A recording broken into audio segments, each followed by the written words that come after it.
do you like your studio setup to be when you are recording? You like to be around a lot of people, solo dolo, you and the engineer?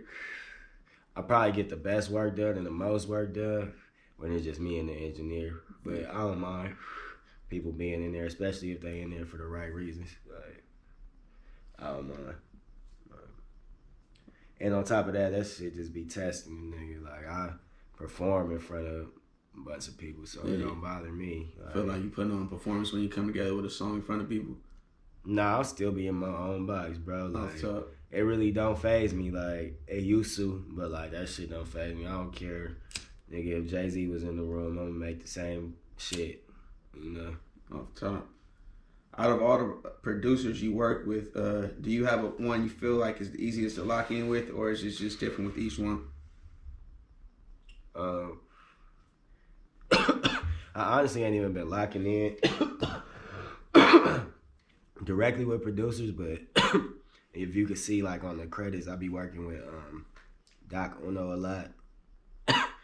So I haven't got to lock in with no producers like I used to, like hands on. So I can't really answer that like that. Like, I just been getting beats sent to me and shit. But it's been on a personal level though. Like the same few producers, my homie, they out in Houston, my homie Sam and Titan, and they doing their thing out there. I fuck with them heavy, and I fuck with Doc Uno. Off top. And a couple other producers we haven't got in lately, but Brandon B-Boy, of course, and Cypress. Yeah, the home team. How'd you lock in with your boys in Houston? Through my boy DJ Bang Out Beats. He got a studio in downtown. He actually from New York. I was just going over there making music with bro, and they happened to be in the studio one day, and he was just putting them up on my shit. And they like this shit clicked immediately. We had made songs. We made like 2-3 songs. After that, we clicked. I ended up out there in Houston one time on some whole other shit. Ended up in the studio with them, and shit, really since then it's been love. Like the nigga Sauce Walker had walked in the studio and shit, and they was just chopping it up about bro, saying they fuck with bro and shit. And I had just seen bro the other day, like in LA, and I flew to Houston and shit, and seen bro at their studio. And I was telling them niggas that like I just seen bro, and they seen me like nigga, I just seen you. We get the chopping game, but they just even seen how connected and real shit be for me. But they already knew, but. Yeah, timing just be crazy. Timing be crazy, you know. Off top. What's your perspective on shooting visuals for songs you do? Do you feel they're needed at this point in music? They need it to a certain extent. Well, not for everybody, like, but I definitely think it's a plus to what you're doing, you know, because that's what all the kids looking at. Kids is on YouTube. Shit, I think it make the song bigger for sure. But if you got a hit song and shit already, it's a hit song, you know. But it could definitely make the song bigger. Like, you already put the song out, then you put a video out. Of course, it's just manipulating the everything. You helping know? Shit grow. Yeah. What's your take on visual content as a whole? It's a necessity. Something that I need to lock in on a little more.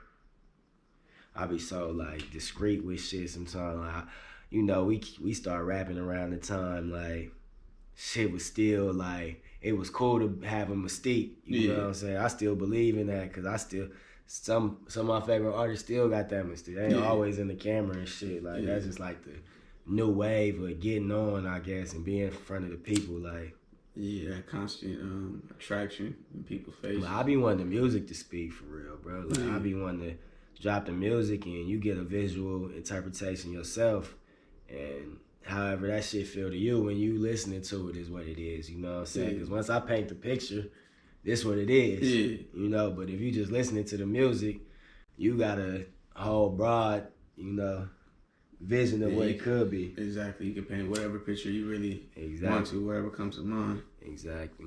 Off top. How did the Roll with the Winners hat collab with LA's Hat Heaven come about? Really the craziest thing was the homie Max. That nigga brought it up to me and shit, and he know a nigga be grabbing hats and shit all the time, and he knew I fucked with the hat store Pro Image and shit, and I really got the connection off of that from my old engineer Marcos, is still my boy to this day. He Ben put that together. Ben told me about the shit, but I was going up to Pro Image before I even put the connection together. He was telling me like my cousin, my people. I was already going up there getting hats. Then one day it just clicked. I think me and A Brams shot to W like Marco's one. I think it was something like that, you know. But then, like I said, Max brought this shit to my attention one day. Like, bro, you should do like a collab or something with them. And I'm like, low key, like that would be hard. I end up like running it by G4, seeing what bro thought about it. He thought it was gonna be hard too. So we approached A Brams about it, and we got Marcos in the middle of it too. And we just came up with the plan to design some hats for them and do this whole event, you know, like. In my mind, I knew this shit was gonna be big though, like, cause I just like not like that, like. It's a LA hat. We in the city, you know what I'm saying? They already had their fan base. We got our fan base colliding the two. Shit makes sense. Made sense, you know. How did it feel pulling up that day and seeing all them damn people lined up outside? I'm gonna keep it real. That shit was crazy, bro. Cause you know we had just got back from Houston. We had did the show with Bash, literally the night before. Yeah. So we was up at fucking 6 a.m, hopping on a flight to make it back. And shit, I think I seen you post the shit first. For real. I'm like, what the fuck? Like, I expected it to be a line. Yeah. I ain't expected it to look like that early. To actually like, see all them people. Hell no, I ain't expect that. I knew it was gonna be successful, but to see the shit before y'all even get there, before we get there, the shit is looking crazy, bro. Like, to pretty much know the hat is sold out, nigga. Once I pull up, the hat was already sold out when we. Like, before it even got sold. Yeah, that's a wild feeling, man. For sure. Y'all plan on like embarking in that more and going towards like more collabs, more merch drops and shit like that, pop ups. Hell yeah, we got some shit in the works right now. I don't want to speak too much on it, but I mean, I guess I could by the time this shit drop. We got some shit coming though. Like, actually, yeah, I'm not gonna speak on it. I don't like to put it out in the world till it's done. Yeah, let that shit happen. Let the shit happen. But most definitely though, that's dope.